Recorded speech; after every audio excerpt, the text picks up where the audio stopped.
Сіздің ескі мұғаліміңіз маған сынып оқушылары туралы бірнеше жазбалар қалдырды. Елена Сергеевна, ноутбукке бірдеңе жазыңыз, ол сізге тарих туралы айтқан. Сіз жақсы, Артем. Жалпы рестадан жақсы. Орыс және математикадағы бағалау. Орыс тілінде 4-3 алгебра және геометрияда.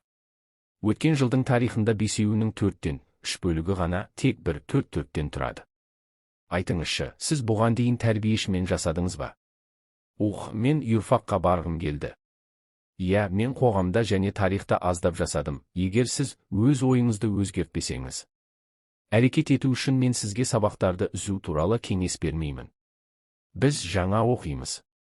Тақырыптар, біз алға жылжидық, және сізге осы нысандар қажет. Сіз мұғаліммен айналысадыңыз ба? Онымен сейсенбі мен бейсенбі күндері сізбен бірге келіңіз. Барайық.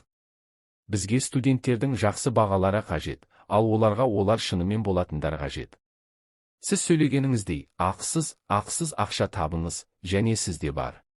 Менің пәндерім үшін қабілет, сондықтан біз сіздермен келісім жасаймыз, сіз ынталы боласыз. Сіз жарты жылдың аяғында оқып тапсырасыз, бұл маған қарағанда маған қажет. Мен көп сынақтарды тапсырамын, жақсымен ұсынамын, және сіз өзіңіз қалайсыз.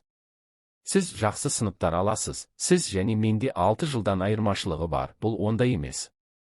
Көп, сондықтан мен өзара түсіністікке үміттенемін, сондықтан мен келісемін бе? Неге? Және жоқ. Артем жауап берді. Мен компьютерде жалқау болса, компьютерде ұзақ отыруды қаламаймын, бірақ.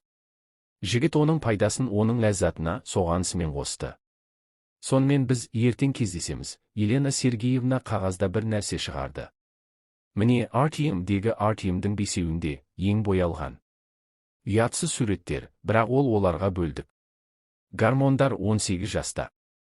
Мен қозғалатын барлық нәрселермен бірдеңе жасағым келеді деп ойлады ол, Елена көрінбейді деп ойлады. 25-тен көп, керісінше, одан да аз, сондай тартымды қыз. Артем сияқты жігіт болуы керек, сондықтан ол одан да көп. Сынымға қарамай, сабақтар аяқталған кезде, жігіт кешенді үйде тез айдады. Жаттығулар, әдеттегідей сіл түсіру, сығымдалған терлеу, душ қабылдады. Мен контактіде отырдым, жалпы алғанда күнді әрдайым өткіздім. Мектептен кейінгі келесі күні ол аулада жолдан айырылып, мекенжайға келді. Тыңдаушы 9 сторлық ғимаратта тұрды, оны сырттай қарау. Лифт бойынша көтеріліп, қалаған пәтердегі қоңырау түймесін басқанда Артем. Мен құлыпты басқанша, мен 1 минуттай күттім, мен құлыпты басқанша, есік жоқ. Ашылған. Сәлем, деді Елена Сергеевна, оның көзі қандайда бір рет болды. Шашыраңқы және ойластырылған, ол жинап қалпына келді. Сәлем. Келіңіз, мұнда тәпішкелер, осында келіңіз, мұғалімдер мұқият киді. Джинсы, кішкене мойын сызығы бар жасыл жеңіл түйіршектің қарқында ашыңыз. Жатырлы суспензия және қызғылт пушистый тәпішкелердегі кез келген бау. Мұғалімдер Елена Сергеевна өте қатты киініп, бірақ Артем болды. Тәжірибеші маманның жас мұғаліміне қарау жағымды. Биіктігі 170-175 өте жоғары, бірақ оның жіңішке аяқтары болды. Ең жақсы жағынан тартымды есек, тартымды өседі. Джинсы мен серпімді жарты шарлар мен мата арқылы ерекшеленді. Сондықтан қараңғылық рэшге не керек еді, блузканы жасырды, бірақ ол қалайша соттасады. Елена Сергеевнаға отырды, оның белі жұқа болды, ал тумасы кеудесін жаппады. Үшінші өлшем туралы болды, пиджурдың қатпарлары көбірек анықтауға игерілді. Тартымды, тәтті бет пен қоңыр шаштың суреті өте тәбетті адам. Артем оны бөлмелердің біріне үстелге отырды. Қыздың қайсына? Көрсетілген Йорк кестеге қосымша бөлмеде болды. Тұрақты шкафтар, диван, 2 орындық және кәдімгі төсек орын астында. Компьютер. Сабақ басталды. Өткен тақырыпты тану көшірілген. Табиғи қабілеттер мен басқа да тапсырмаларды тестілеу. Біз Иван туралы айттық. Грозный. Елена Сергеевна алдымен бір-біріне қарапайым сұрады. Сол кездегі саясат, мемлекеттік жүйе және басқа да құрылымдар туралы. Содан кейін біраз уақыт іздейді. Ол газдалған гендер сіз аштықтан өтті.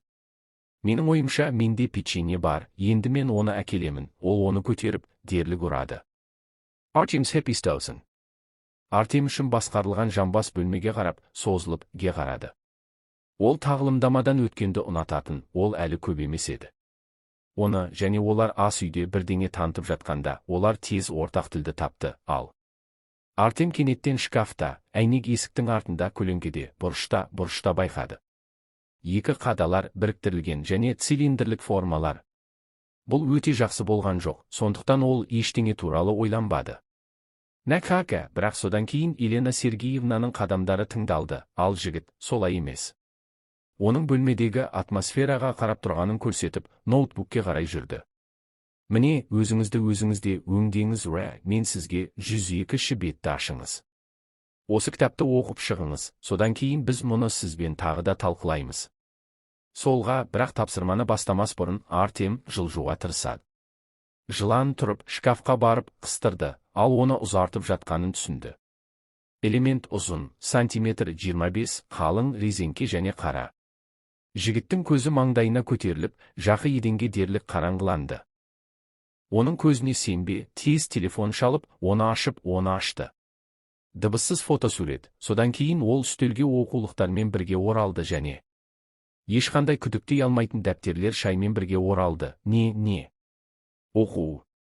Бұл мәселе бойынша не айта аласыз? Оның дауысы кінәсіз және сүйкімді, бірақ қазір Артемнің тынысы жұмсалады. Оның жаңасы шығады. Мұғалім үйде қандай заттарды Home to have Hell on itпен итеріп жіберді. Өзі қыз сияқты, осы бөлмеде бір диванға толығымен жалаңаш және ықтимал ілу, өз шалбарында ежелгі затты енгізеді. Ол бірден жақын және ыңғайсыз болды. Артем рекордқа қарап, демалуға тырысады. Дауыс жанбады, жауап берді шындығында мен позициямен келіспеймін. Автор егер Әвәнев ерте тері тесігіне көп көңіл бөлсе. Оңтүстіктен қауіп қатерлер, бұл сол кезде, солтүстік шекарада. Балтық жағалауы және Швецияның жергілікті билеушілері, ресейліктер рефераттарын көріп. Қырым және Астрахань ханат біздің солтүстік шекараларымызды шешті. Мемлекеттер әлсіреді, керісінше, егер сіз Қазанға алғашқы 2 науқаннан кейін жасай аласыз. Бұл орыс қаруының беріктігінде күмәнді болды, содан кейін 3-ші науқаннан кейін солтүстік. Көршілеріміз бізбен бірге жаман болғанын, мұнда Артем деме екенін түсінуі керек еді. Үзіліп, ол өз сөзін аяқтады, бірақ соған қарамастан соғыс. Швеция, Қазанның қоршауында 150 мыңға жуық болғанына қарамастан. Елена Сергеевна ревиативті және оларда өздері болған жауынгерлер. Мысалы, алыстағы сенімді және жылдам байланыс жүйелерінің себептері. Қашықтық, еуропалық тактикаға, тәртіпке және олардағы қашықтыққа сену. Мүдделер, бірақ тарихшы шведтер кіргені туралы дұрыс емес. Қазанның нәтижелері бойынша Ресей мұны әлсіз деп санайтындығына байланысты соғыс. Жол жүру. Олардың көзқарасын қолдаған дәлелдер. Контурактар және міне Елена Сергеевна қолын келесі түрлі түсті. Қимыл, фитингке арналған кружка еденге аздап төгілді, және бәрі де. Егер Артем өз кезегінде дәл сол күйзеліске ұшырамаса, бұл ештеңе болмас еді. Кім бүкіл кружканы кеудесін, және асқазанға қарғыс. Жігіт қарғыс атады, бірақ өзін еске түсіріп, кружканы ұстап, оны оға қойды. Артем, кешіріңіз, тыңдаушы алақанын үрейлендірді мұнда. Қарғыс, сіз барлығыңыз сіз шай ішесіз бе? Міне, мен шынаяқ ұстадым, жоқ, мен қол тигіздім. Артем, кешіріңіз, өтінемін. Бұл еркек көйлек болды, оған өзгерейік, ал қазір біз ілулі боламыз. Балкон көшеде кептірілген болуы мүмкін, ол қазірдің өзінде қараңғы болды, содан кейін жарқын, содан кейін жарылды және Spurfleet lightning. Жаңбыр даржинжing, менде болғандай. Үйде Артем өсіп, жаңбырдың қабырғасына қарап, менде бар. Тек жеңіл, ал таңертең 10 градус көшеде ол. Артем болды, сіз мені кешіріңіз. Мұғалім басқалар үшін қорқып, өзін атипті болып көрінді. The Soppers. Тым жас немесе бір нәрсе, ыстық, ал жарайды, Елена Сергеевна болады. Егер ол болса, мен бір жерде күте тұрамын. Үйде енді сіз киім ауыстырасыз, сізден дымқыл отырудың қажеті жоқ. Енді мен саған еркек көйлек, бір жерде, мен ойнаған тартпалардың кеудесінде, мұғалім. Мен тұрып, жатым бөлмеге кіріп, иығымды қысып, сыртқа шықтым.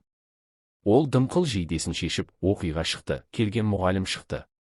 Біраз уақыттан кейін қолындағы ескі сұр көйлекпен Артемді көріп, мен бұлшық етіне қараңғыланған 3 жыл бұрын жаттығулар жасадым. Өте лайықты нәтижелер Артем, нашар көру қабілетіне қарамастан. Мұғалімдердің оқушылары аздап кеңейіп, өзін сәл ессіздікпен жариялады.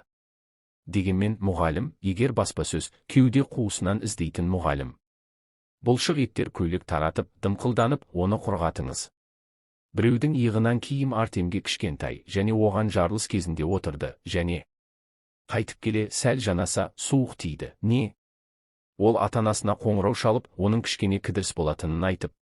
Жаңбырды күту Артем келіскен, және олар тағы бір рет досымнан кешірім сұрайды.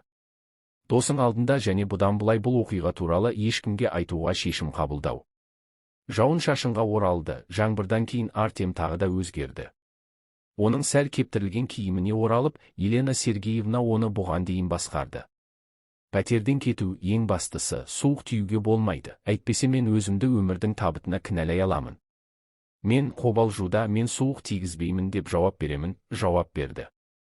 Артем күлімсіреген ең танымдау. Есік жабылған кезде ол телефонды шығарды, ашты. Досы Димкамен хат алмасу, және сіз бұған сенбейсіз, бүгін менде бар. Қыз біздің жаңа мұғалімімізді үйге тапты, хабарлама жібереді. Шетелде тағылымдамадан болған хәфтемен, бірақ ол жіберуге асықпады. Мен шамамен 1 минутты ойладым, содан кейін хабарды өшіріп, телефонды оның қалтасына салыңыз. 5-ші жыл ішінде 5-ші сыныптан бастап, тарихты зерттеп, қанша куәгерлер оқиды. Сарай интригестері, қастандық, бопсалар және басқа дипломатиялық дауыстар. Мен осы уақыт аралығында болдым, жоқ, бір-бірден әр түрлі қасіретпен әрекет ету керек. Үй өзіне рогені Ленка қабылдады, ол оны жасады. Өзіне ол өте қызықты және әйел ретінде тартады, ал егер ол қаласа. Мұны білу үшін сіз белгілі бір тактикалық және стратегияны қолдануыңыз керек. Артем қалағаннан кейін, экстремалды, ең экстремалды Костаңа тастап кету. Ойын консолы, бірақ ол кезде оның ата-анасы одан бас тартты. Жеткіліксіз, жігіттің префиксіне қол жеткізген жолдарын есептемеңіз. Жарты айлық цент бір нәрсені қалайды, ол барлық мүмкіндігіне тырысады. Қол жеткізіңіз, ал қазір Артем мұғалім тілін қалады, және бұл оның төтенше жағдайға қатысты екенін білдірді. Ғылым оны төсекке тартуға тырысады.